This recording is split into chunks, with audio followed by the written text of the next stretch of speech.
ეს ადამიანი არის აბსოლუტურად დესტრუქციული ელემენტი, აბსოლუტურად დამოკიდებული უცხოელ პატრონებზე. Ჩვენთვის პოლიტიკურად ის არის მოღალატებული გზაზე დამდგარი ადამიანი. ოცნების დეპუტატების ამ განცხადებების მიხედვით არ არის გამორიცხული, რომ ეგრეთ წოდებული საბოტაჟის საქმეზე გამოძიება საბოლოოდ საქართველოს მეხუთე პრეზიდენტამდე მივიდეს. კითხვა დღის წესრიგში 8 ოპოზიციონერი პოლიტიკოსის წინააღმდეგ 39 ტომიანი საქმის მასალების გაცნობის შემდეგ დადგა, რომლის მიხედვითაც სარჩელის ავტორი ანუ ნანა კაკაბაძე ჩვენებაში სალომე ზურაბიშვილს ქვეყნის სუვერენიტეტის ხელყოფაში ადანაშაულებს. ღიად პრორუსული პარტიის ლიდერები კი ამაში მეხუთე პრეზიდენტის მიერ ოპოზიციონერი პოლიტიკოსების შეწყალებას გულისხმობენ.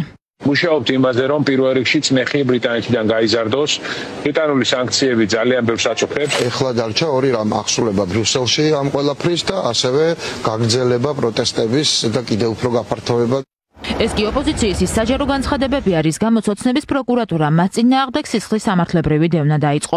ივანიშვილის გუნდში ამტკიცებენ, რომ ოპოზიციონერი პოლიტიკოსები ქვეყნის წინააღმდეგ მოქმედებდნენ და ანტიკონსტიტუციურობაში ოპონენტების პარტნიორებთან მჭიდრო კომუნიკაციას მიიჩნევენ. მათ შორის იმაზე მსჯელობას, რატომ არ შეესაბამება ოცნების ნაბიჯები დემოკრატიის პრინციპებს. ოცნების გუნდში არც იმას უარყოფენ, რომ მათთვის განსაკუთრებით გამაღიზიანებელი ის სანქციები აღმოჩნდა, რომელიც ამერიკის შეერთებულმა შტატებმა და ევროკავშირმა ოცნების მაღალ ჩინოსნებს პარტნიორებთან კომუნიკაციის გამო ბრალს მათ არავინ არ წაუყენებდა. ეს იქნება ისევ გეუბნებით ერთობლიობა მტკიცებულებებისა, სადაც ეს ერთ-ერთი მტკიცება იქნება საერთო სურათის გამოსაკვეთი. პიროვნებებზე საუბარი და ამას თავად ოპოზიციის ლიდერები აღიარებდნენ და არც მალავდნენ და ეს ღია და საჯარო ინფორმაცია იყო, მაგრამ კიდევ უფრო მტკივნეული არის, როცა საკუთარ ქვეყანას ითხოვ დასაქცირებას და ითხოვ ვიზუმიმოსვლის შეჩერებას და ასე შემდეგ. პარტნიორებთან კომუნიკაცია, სხვადასხვა ინფორმაციების გაცვლა ეს დანაშაული რა არის ამას სასამართლო დაადგეს, რა თქმა უნდა.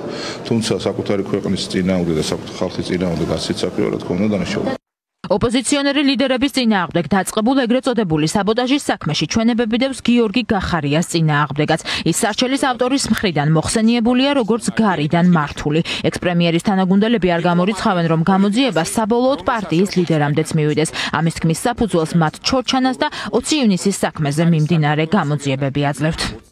რა ნაბიჯებს გადადგამს რეჟიმი საკუთარი ოპონენტების დევნისთვის ნამდვილად არ ვიცით, თუმცა მინდა შეგახსენოთ, რომ გიორგი გახარიას მიმართ პოლიტიკური დევნის და პერსონალური ვენდეტის ქმედებები განხორციელებულია უკვე ოცნების მხრიდან. აქედან გამომდინარე მოსალოდნელი არის ყველაფერი. სისხლის სამართლებრივი დევნის გარდა ოპოზიციური პარტიების აკრძალვის შესახებ ოცნების საჩივარი საკონსტიტუციო სასამართლოში უკვე რეგისტრირებულია. ივანიშვილის გუნდის საპასუხოდ კი ერთიანმა ნაციონალურმა მოძრაობამ საკონსტიტუციო დავა უკვე დაიწყო. ოპოზიციურმა პარტიამ ერთპარტიული პარლამენტის მიერ მიღებული კანონები გაასაჩივრა, რომლის მიზანიც მათთვის თავისუფალი აზრის და პროდასავლური პარტიების გაუქმებაა. პირველ ეტაპზე იქნება გასაჩივრებული და უკვე შევიდა შესაბამისი სარჩელი საკონსტიტუციო სასამართლოში წულუკიანის ეგრეთ წოდებული ღალატის კომისიის, საგამოძიებო კომისიის დასკვნის გასაჩივრებასთან დაკავშირებით. მეორე ეტაპზე გასაჩივრდება და ამავე კვირაში შევა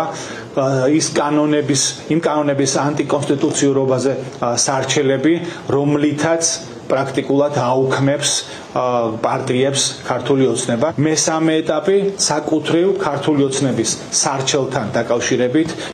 პარტიების გაუქმების საქმეზე საკონსტიტუციო დავა ლელო ძლიერმა საქართველოს 27 ოქტომბერს დაიწყო.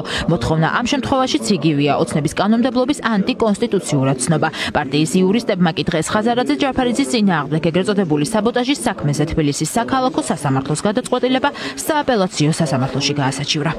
პროკურატურის მიერ ვერ იქნა წარმოდგენილი ერთი ირიბი მტკიცებულებაც კი, რომელიც დაადასტურებდა მამუკა ხაზარაძის და ბადრი ჯაფარიძის მონაწილეობას საბოტაჟის ქმედებაში ან რაიმე კონკრეტული ქმედების განხორციელებაში და შესაბამისად პროკურატურის მხრიდან, რომელსაც ევალდებოდა, რომ ეს გონიურული ვარაუდის სტანდარტი დაეკმაყოფილებინა ინფორმაციათა ერთობლიობით, მან ვერ შეძლო ასეთი ერთი მტკიცებულების წარმოდგენაც კი. დემოკრატიულ უკუსვათ აფასებენ მესამე სექტორში ოცნების პარლამენტის კომისიის დასკვნას და ისეთი დოკუმენტის დამტკიცებას, რომლის მთავარი მიზანი პოლიტიკური ოპონენტების გაქრობაა. მესამე სექტორში არც იმას გამორიცხავენ, რომ ოცნების სამიზნე პოლიტიკური პარტიების შემდეგ ის სამოქალაქო საზოგადოება გახდეს, რომელიც წლების განმავლობაში ქვეყანაში ადამიანის უფლებების დაცვისა და დემოკრატიული პრინციპების გამყარებაზე მუშაობს.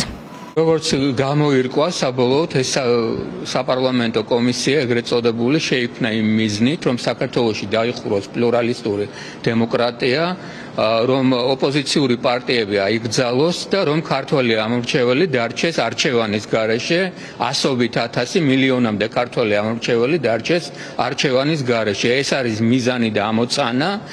სულუგიანის კომისიის დასკვნის საფუძველზე საკონსტიტუციო სარჩელს და გვარაკიცის უწყების მიერ ოპოზიციონერების წინააღმდეგ სისხლის სამართლებრივი დევნის დაწყებას იურისტები ერთ კონტექსტში განიხილავენ. განმარტავენ, რომ ოცნება რეპრესიული კანონებით თუ საკონსტიტუციო სარჩელებით ქვეყანაში ავტორიტარიზმს აკანონებს. ეს არის ავტოკრატიული მმართველობისთვის დამახასიათებელი ელემენტები, არალეგიტიმური პარლამენტის მიერ არაკონსტიტუციურად შექმნილი კომისიის მიზანიც სწორედ ის იყო, რომ მას შეექმნა რაღაც ფორმალისტური საფუძველის დევნის, იმდენად სასაცილოა სამართლებრივად, იმდენი კანონის დარღვევით, იმდენი პროცედურის დარღვევით და კონსტიტუციის დარღვევით არის ეს კომისია შექმნილი და შემდგომ იფუნქციონირა, რომ საბოლოო ჯამში მას ნორმალურ ქვეყანაში არანაირი შედეგი არ უნდა ჰქონდეს.